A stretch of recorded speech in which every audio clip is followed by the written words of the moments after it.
What other data will be available for the customers to access in the customer preview? So the way the preview works is we have versions of Syspro 8 loaded in Azure, on the Azure platform, in different time zones. It's the Microsoft Azure, it's the Microsoft hosting environment.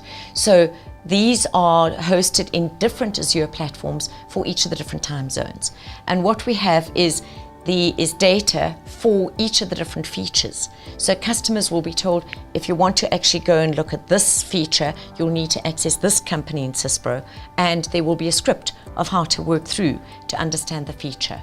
In addition to that, we will reset the data every night so that you can't actually mess up the data for anyone. Louise, when do we expect the microsite to go live?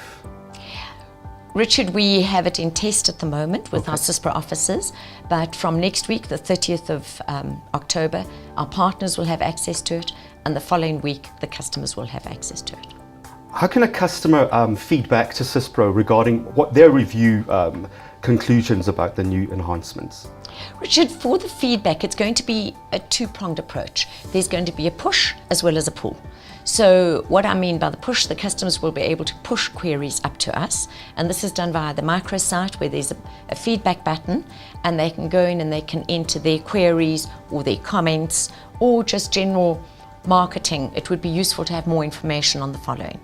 In addition to that, because we're going to ask people to register for the community preview, we will be able to do a push, and maybe we want to query everyone who's gone onto the Avanti area of Syspro. Maybe we want to ask them, what is your experience like? We noticed you looked at the following features. How did you find these features? Were they of benefit? Or there's possibly a feature that is specifically developed for a certain industry, and we might want to target the customers who are in that industry to ask them for feedback on that specific feature.